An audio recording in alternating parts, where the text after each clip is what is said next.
On number 2, we're going to be finding the absolute extreme values on the given interval for the given function. The way we did this is by something called the closed interval method. Since we're given an interval and that interval is closed, that's why they refer to it in this way. The first thing we do in the closed interval method is find the critical values.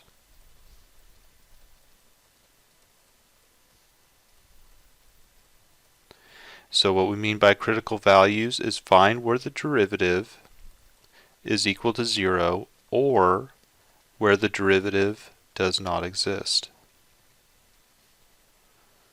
So in this case, we take the function f prime of x would be equal to 3x squared minus 18x plus 24.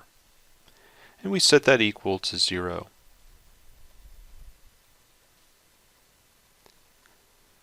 Now I can solve this one by factoring. We notice that there is a GCF of 3 that can be factored out, just to make things more convenient to factor.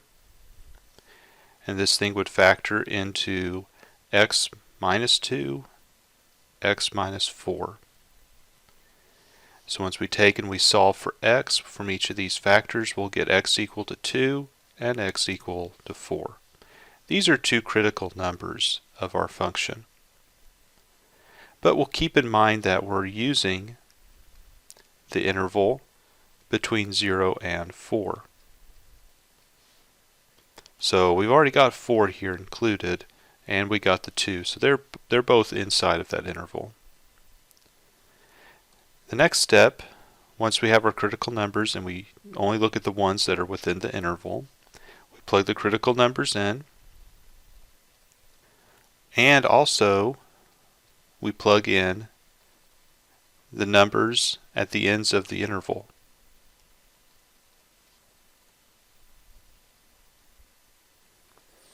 So that means we're going to be plugging in numbers for x equal to 0, x equal to 2, and x equal to 4.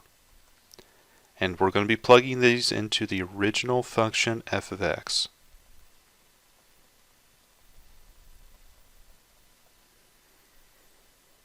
If we plug in f of 0, 0 cubed minus 9 times 0 squared plus 24 times 0 would just give us 0.